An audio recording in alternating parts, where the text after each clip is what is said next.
Have you ever wondered what games you should keep or you should lose? Find out here at Purge Reviews. Heave Ho is a game I go back and forth on. It's a two-player game which really works for us. It has this tug of war, literally, because the theme is tug of war, but where I can play cards on either side, which is a deal breaker for this. That makes the game so much better that I can do it on either side. And you kind of draft the cards in this timed aspect. It's only timed because whoever gets done first then gets to take, say my opponent gets done first, he can take my card and draft those for me, which gives you an incentive to move as quickly as possible. And it really speeds the game up. Then you play these cards on either side, and then you try to score them out when it's most beneficial to you. It's a fun little card game. You know, when you compare it to something like Lost Days, I think Lost Days is a lot better. Heave Ho is okay.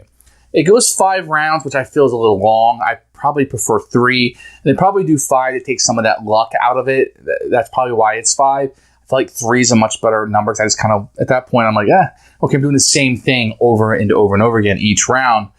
But, you know, you got to play enough to take that luck out of it. I get it. But it's just not that great of a game. I feel like maybe when it was released, perhaps it was better. People liked it a little bit more. It's to me. With that said, I think I'm actually going to keep it. I can play with my daughter. We played it. She kind of liked it. I think the tactical aspects of it's good because she's only 8. She'll be getting into that a little bit more. My wife and I played it. It's just kind of a back and forth kind of game, a tug of war. It's fine. It's just not something that's going to blow your mind. I think that if I didn't already have it, I probably wouldn't seek it out. But if you already have it, it might be something when you get back to the table and say, okay, has this aged properly where I want to play it again? I don't know if it's all that great, but there is some tactical decision making that's going to be in it. Yeah, it's okay. Don't seek this one out. It's fine. It's going to be a lot of hand management, timing things out, and you know, I don't want to say take that, but you play the weaker cards on your opponents and the higher ones on you. It seems like those decisions are fairly straightforward to me. So I don't know that there's a lot of deep or any decision making really in the game. Most of my decisions seem rather straightforward. So it is what it is. I'm in the middle on this one. It's probably going to lean towards a Purge. And if you watch any of my reviews, you know I'm not that wishy-washy, but I don't know about this one. So I'm going to say final determination will probably be a Purge. Although if I was going to keep it, it would be to play with my younger daughter so we could have a light card game to play. Here is Heave Ho. This is the old 2-player Cosmo line. The box is all the same, which is board game. One of the nicest guys in board gaming. Very, very, very nice guy. I met him a few times at a Dice Tower Con. He doesn't know me, but I know him. Very nice, very attractive board. You got the Loch Ness in the background, which will be in the game. Inside, you're going to have a rulebook, which we'll take a look at in a second. You're going to have a really, really attractive board, actually. Considering this is just a tug-of-war game, appropriate enough. The theme is tug-of-war. You have these cards printed on. A lot of humor in this. Very, very good board. You're going to have these barrels that come with it. You're going to have 5 of these. They look fantastic. These are really nice. If you had a set of those inside Francis Drake, you'd be very happy. And you can see the cards are very easy to use. You have some cards that will have actions you can take. At Heave Ho, also gives a signal here that something different's going on.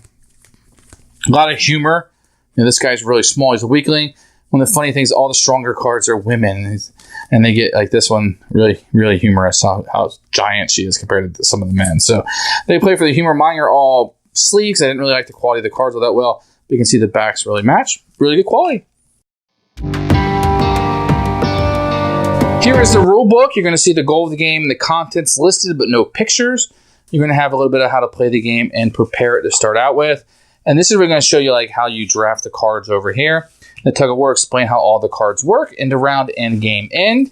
And on the back, you have an explanation, a little bit more detailed about how all the cards work. Very simple. Classic rule book. No really problems with the game. It's fairly simple. So I give them an A+ for this rule book. So how does the game set up? You'll have this out. You'll put a barrel aside. You'll be playing the best of 5. You'll take your deck of cards, which will have 55 cards. Everybody will get 20 cards that they'll have, and 15 won't be used for the round.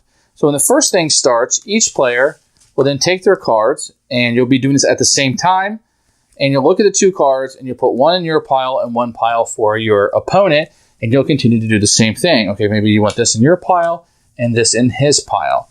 And you keep doing this about where you want. When somebody is done, they will say done, and you'll have to stop. And if you're not the one that's done, you give your pile to your opponent, and then he will be able to draft for you. So you want to be quick, but you also want to be thorough. And then what you'll do is you'll take 10 of your cards that you had for yourself, and you'll keep those. And you'll take the 10 you drafted for your opponent, give it to your opponent, and he'll give you 10, which will give you a number of cards equal to 20. 10 for you and 10 for him. And then you have your board kind of set up here, and you'll have it. Whoever finished first, the barrel will start on their side. You see the 2 starting spaces here. So it's not even. If you get done first, the barrel starts on your spot. On your turn, what you do, you'll take your 20 cards, and you will draw a number of them to start out, and you'll be able to look at them, and you can take your cards, you can place them on any side. Right now when the game starts, you see it's 2, 2, 2, 2, 2, 2 equals 6. So say I'm the first player. This white one just means it's wild. I can place it wherever I want. I will place it here. The Heave Ho means we will now score. So he's got 4. I've got 6. 6 minus 4 is 2. Means the barrel moves 2 spots. Anytime you have a Heave Ho, you must immediately score. At the end of your turn, you draw a card. So let's say the next player goes and he wants to play this 3 green. He will play it on himself. You will not score because it does not say Heave Ho. Then you draw a card to back up. So let's say on my turn, I want to play this card. I won't play it on myself. I don't want to play it here. So that might not be a good card to play. But let's say I want to do this. I want to play this 3 here, making my side one big step. So his side's got 5, 3 plus 2 plus 0. My side's got 3 plus 2 plus 2, which is 7. So if it were to score right now, it would be really dumb for him to play this on himself, because then he would have 6 and I'd have 7, and that would score me 1 on my side. So you want to be careful about when that happens and when you're able to score. You also have cards like this that will have actions on them you can play on your turn. This card acts like a Heave Ho card, and you would score immediately. So you have some of these action ones. Remove and discard all topmost female cards from both sides. Name a value, remove and discard all of them. So this kind of like have different things. Remember, you're drafting these. Move one of the topmost cards from one side of the rope to the other. They will just give you things to do. If it gets all the way to one side, then the round would end and the person would earn this. If the round ends and it didn't make it to the side and everybody's out of cards, then whatever side of the part is on, that person would earn the barrel. Whoever wins 3 out of the 5 barrels wins the game. Who should buy this game? This game, probably time has passed by. But if you're looking for a light little game where decisions really are not difficult at all, low on your opponents, high cards on you, nothing really in the middle there, and you just want something quick to play, maybe with younger kids, like with my daughter who's 8, get her into thinking about the math on it. There is a lot of math, subtracting and adding in this, so with the younger kids, maybe they're learning that, you can definitely play this to try to see some very simple things, but it's so repetitive that in that math, it's always 3 plus 3 plus 3, or 3 plus 2 plus 2. Not a whole lot of variations if the cards only go up to 6, but that 6 card is really rare. So most of them are 3s, 2s, and 1s. So not a whole lot of learning math, I suppose. For me, I would say probably purge this one, pass this one by. It's probably not one that you want to seek out right now. There are better games on the market. Thanks for watching the video. I really appreciate you tuning in. If you liked it, please like it and hit that little subscribe button. That really helps out the channel, lets us know that you're getting the videos that you want.